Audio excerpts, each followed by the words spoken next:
Lib Dem MP for Twickenham, Munira Wilson, who we heard in that report. Thank you for joining us this evening, Ms Wilson. I know how strongly you feel about this subject, as do many others. But how practical, I wonder, is it to have every nursery install CCTV when many are struggling with finances and staffing? Good evening, Assad. And can I just start by saying my thoughts are with the victims and their families today. It must have been absolutely harrowing going through the court case and learning the extent of Chan's disgusting and harrowing crimes. And I hope today provides a step forward with justice being done.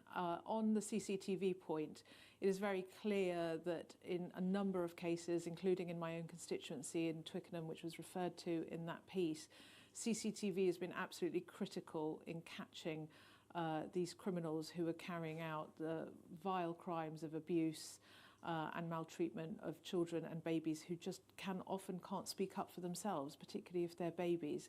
And so, yes, there is a cost involved, but I held a round table back in November where we had representatives of the early years sector there, and they agreed that, frankly, children's safety is too important, a child's life is too important. There was a case in Greater Manchester where a nursery worker was convicted of manslaughter after a 9-month-old baby, Gigi Meehan, died. So we need to put the finances in place, and of course there will need to be some boundaries put in place in terms of what size of nurseries.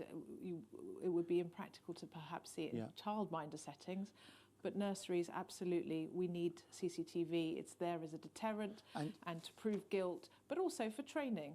Yeah, and Ms Wilson, I fully understand your point, and you've said it very eloquently, but the government is reviewing the mandatory installation, they say, of these CCTV cameras in nurseries.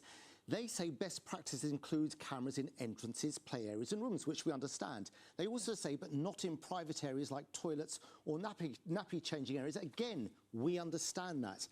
But abuse can take place there. Should CCTV also be in those very private areas? No, look, absolutely. Nobody's saying CCTV is a silver bullet, but it's a very important step forward as both a deterrent, as a training tool, but also to ensure that there is evidence there, as we've seen in cases. There's another case in Bristol this week.